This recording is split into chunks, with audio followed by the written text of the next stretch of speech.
Bonsoir les amis, ravi de vous retrouver. Ce soir nous accueillons Madame Guylaine Bonner-Stainville, directrice de la PEG. Bonsoir. Bonsoir. Qu'est-ce que c'est que la PEG? Alors la PEG, c'est une association pour l'emploi et l'insertion en Guyane qui a pour objectif de développer des dispositifs d'insertion en faveur des demandeurs d'emploi avec la particularité de supporter certains dispositifs.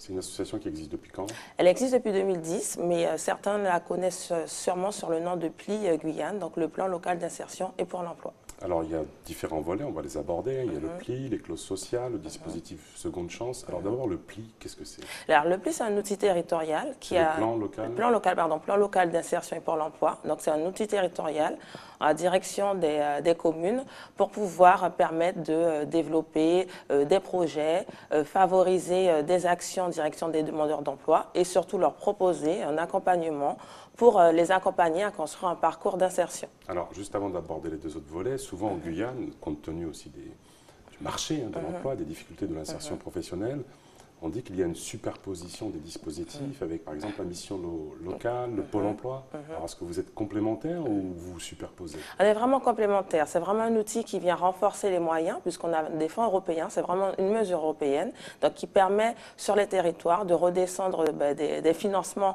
de l'Europe et de permettre d'aller plus loin dans l'expérimentation, de développer des actions qu'on ne pourrait pas faire ou qu'on aurait eu des difficultés à faire sous d'autres dispositifs. Donc, on revient vraiment en appui aux missions locales et à Pôle emploi pour pouvoir répondre à la demande du public. Donc je suis un jeune qui se cherche, qui nous regarde actuellement. Comment prendre votre attache en fait? Directement, nous avons un site Facebook, le site internet est en cours, donc vous pouvez nous joindre au 28 93 40 et nous allons vous mettre ensuite en relation avec un référent PLI qui est basé sur les territoires de la Guyane. Vous êtes sur l'ensemble du territoire aujourd'hui? À peu près, oui, sur l'ensemble du territoire. Sur le territoire de la CACL, les communes de la CCDS, la CCOG, nous sommes sur Mana, Maripasoula, Apatou, Saint-Laurent.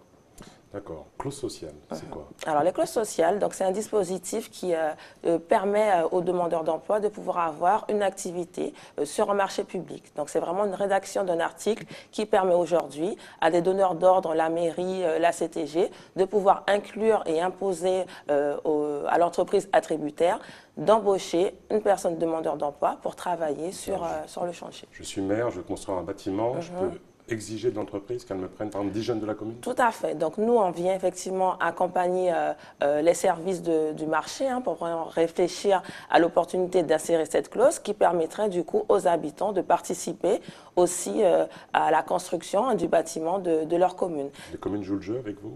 Ça Oui, se développe de plus en plus? ça se développe. Donc effectivement, aujourd'hui, on est sur une phase de restructuration de ce pôle pour vraiment être un guichet unique et permettre à tous les donneurs d'ordre et surtout aux entreprises attributaires d'avoir une même réponse pour les accompagner sur la mise en œuvre de cette clause. Alors, un de vos grands projets, c'est Guyane, école de seconde chance. Tout à fait. Alors, c'est vraiment un gros projet qui a été porté par l'association depuis 10 ans. Donc, aujourd'hui, on est arrivé au bout à la finalisation. Donc, depuis novembre 2017, la CTG a donné effectivement son accord pour pouvoir mettre en place l'école de la deuxième chance en Guyane. Donc, c'est un dispositif national qui fonctionne très bien. Et aujourd'hui, on est vraiment en marge de manœuvre pour pouvoir offrir aux jeunes de la Guyane une autre réponse grâce à ce dispositif pour les accompagner. Alors, c'est quoi ces spécificités par rapport à l'école normale, on va dire? Alors, c'est vraiment une pédagogie alternative qui permet du coup aux jeunes de vraiment se remobiliser d'abord sur ces compétences sociales, leur permettant également de préparer les prérequis à la formation, tout en faisant une alternative avec l'immersion en stage en entreprise. L'ouverture des portes de cette école? Alors, c'est déjà ouvert, on va dire. Donc là, on est sur la construction des travaux pédagogiques et la première rentrée des jeunes sera pour mars. D'accord. Ça concernera à peu près combien de jeunes? Alors, une cohorte de 15 tous les mois avec un objectif de 300 au bout de 3 ans. Ah oui, d'accord. Oui, et là, vous avez l'équipe pédagogique, vous qui avez est des en relations place aussi avec l'éducation nationale pour qu'ils vous orientent les décrocheurs? Tout à fait. Donc, c'est vrai que ce sera la mission locale aussi notre contact privilégié par rapport aux jeunes et les décrocheurs via la mission de lutte contre le décrochage scolaire. Alors, Madame Bonheur-Stainville, vous êtes une femme riche. Vous avez 2,5 millions de fonds européens. Alors expliquez-nous. Alors, riche, oui, effectivement. C'est complexe, hein, les fonds européens, puisqu'effectivement, on a les fonds, mais il faut avancer. Ouais. Donc, d'où pourquoi on a vraiment besoin des soutiens de nos partenaires financiers, donc des communes, de la CTG qui nous accompagnent pour cette mission. Mais ça nous permet, en tout cas, grâce effectivement à ces fonds, de pouvoir du coup avoir des enveloppes pour pouvoir travailler sur notre territoire qui en a bien besoin. Vous avez dépensé combien là, à peu près sur ces 2,5 On a dépensé donc, sur la première période de 500 000, on va dire, 500 000 sur les actions. Il est clair, hein, si ces fonds ne sont pas dépensés, exactement. Ils sont retournés. Exactement, donc c'est vraiment un gros enjeu, d'où, je répète encore, on a besoin effectivement des soutiens puisqu'il faut avancer les fonds. Et on a besoin, l'action est nécessaire. Sur le territoire, par rapport aux spécificités, les fonds supplémentaires nous aident vraiment à pouvoir vraiment impacter l'ensemble du territoire. Page Facebook, les amis.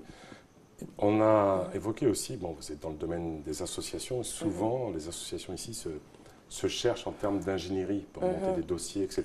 Quelle aide vous pouvez leur apporter? Alors nous, on a des chefs de projet territoriaux donc, qui accompagnent lorsque les associations répondent à notre appel à projet. On les accompagne vraiment finement à la réflexion du projet pour pouvoir prétendre à une aide de notre part afin de redescendre vraiment une action pertinente. Excusez-moi, on est dans la pédagogie. C'est quoi un appel à projet? Alors, tout à fait. Donc un appel à projet, c'est un cahier des charges, on va dire, qui permet aux associations de se positionner sur des actions à porter sur le territoire, donc avec vraiment des axes prioritaires, avec le public qui est identifié et l'enveloppe destinée également. Pôle emploi, revenant un peu au marché du travail, comment vous le sentez, vous qui êtes une professionnelle un peu de ce secteur de l'inclusion? Ça marche? Il y a des freins? Qu'est-ce qu'il faudrait pour lever les freins de l'insertion professionnelle?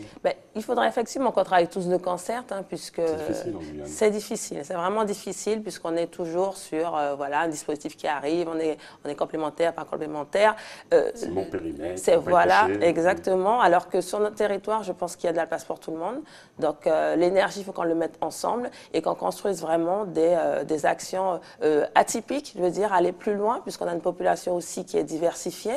Donc, nos actions doivent être vraiment spécifiques à cette diversité de territoires et vraiment qu'on s'allie ensemble avec tous les financements qu'on peut avoir pour pouvoir redescendre des choses assez pertinentes. Dernière petite question, réponse fine. Une anecdote ou un exemple d'une réussite? Alors, une anecdote de réussite. Ah oui, un jeune. Donc nous, on accompagne aussi sur le DAE. Donc c'est vrai qu'on a beaucoup de jeunes qui sont déscolarisés depuis plus de 5 ans, 6 ans. Et grâce au DAE, nous avons un qui a pu ensuite aller au bout de son projet de devenir auxiliaire de puéricultrice. Voilà. Madame Bonheur-Stainville, merci beaucoup d'avoir participé à cette émission. Merci à vous de m'avoir invité. Les amis, toujours de l'info sur ATV Guyane. Les programmes continuent. Tchambé.